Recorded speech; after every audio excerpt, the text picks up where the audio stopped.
नमस्कार. गोंय पर्यटन खातें राज्याचो पर्यटनाचो विकास आनी विस्तार करतना खात्याचो संचालक म्हणून हांव तुमकां कळोवपाक सोदतां की पर्यटन मंत्रालयान स्वदेश दर्शन 2.0 हो उपक्रम सुरू केला. त्याच्या खाला आमी पर्वरी रुरल सर्कीट प्रपोज केला.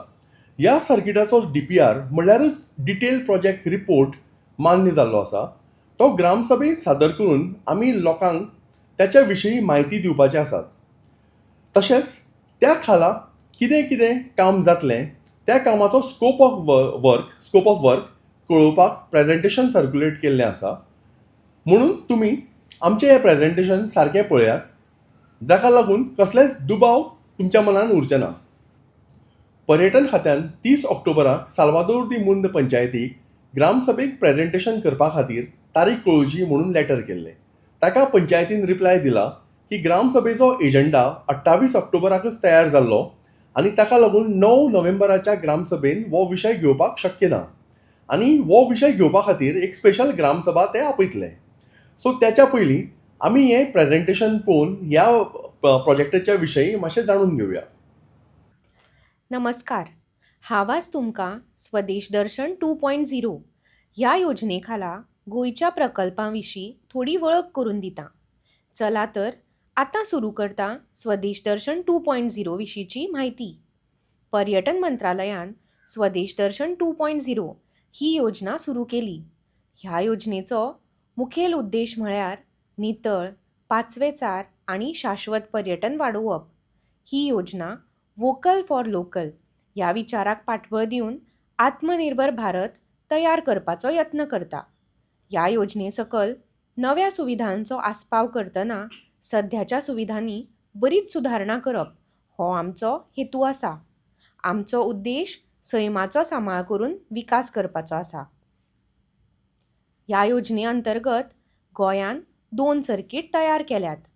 एक कोस्टल सर्कीट जातून कोलवा येता आनी एक रुरल सर्कीट जातून पर्वरी आनी अल्दोना येता.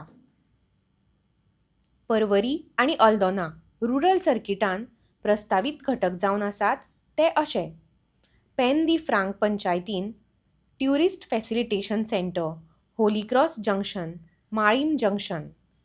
साल्वादोर दो मुंद पंचायतीन तोड्डा लेक, क्रीक प्रॉमिनाद रोड, सालय रोड, तोड्डा रोड, पैठण रोड. सुकूर पंचायतीन अंबिर्णा रोड. तशेंच अल्दोना कॉन्स्टिट्युएन्सीन पोंबुर्पा स्प्रिंग. साल्वादोर दो मुंद पंचायतीन आमी हे घटक आस्पावीत केल्यात. ते आसात सालय road, Todda road, Paithan road, Todda lake. सालय क्रीक रोडान fish angling deck, public seating तशेंच फुटपाथ रिकन्स्ट्रक्शन हे घटक नकाशान दाखयल्यात.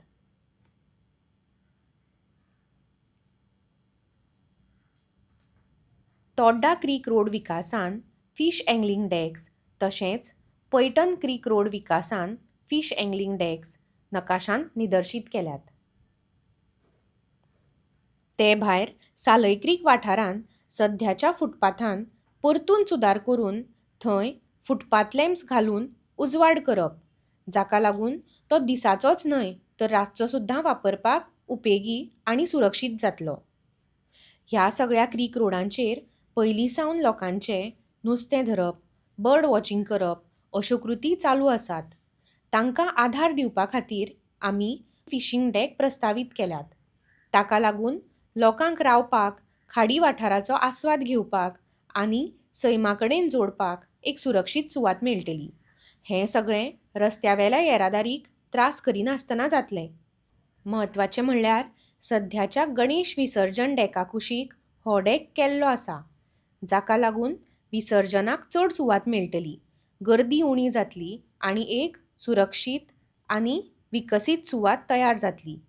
हे विविंग डेक्स जांब्याच्या लांकडा सारक्या सैमीक वस्तूंचो वापर करून करतले. मुखार वचून साल्वादोर दो मुंद पंचायती खाला फुडलो घटक म्हणल्यार तोड्डा लेक. तातूंत प्रस्तावीत घटक जावन आसात आउटडोर टेम्पल स्पेस, बसपाक जागो, CCTV सर्वेलन्स आनी पेवर्स घालप. मेडिटेशन गार्डन आनी योगा गजिबो सुद्दां इन्क्लूड करतली. बर्ड वॉचिंग स्पेस, तळ्या भोंवतणी चलपाचो मार्ग, तळ्यान प्रवेश तशेंच रिटेनिंग वॉल बांदतलीं, सुरक्षीत रेलिंग लावन आनी सोपणां दिवन झरीर प्रवेश दितलीं.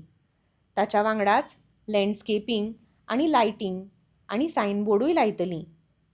विकास काम सुरू जावच्या पयलीं तोड्डा तळ्याचो हो फोटो. आनी आमची जी संकल्पना आसा ताचो हो एक प्रस्तावीत फोटो.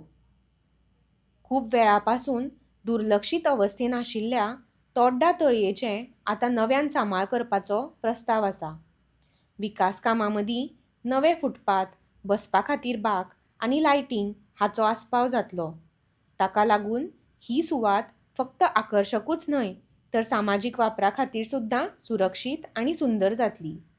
सादरीकरणाच्या शेवटाक हांव एकूच सांगपाक सोदतां की पर्यावरण संवेदनशील अशा इको सेन्सिटीव वाठारांनी आमी कसलेंच कॉन्क्रीट वापरून काम करचें नात.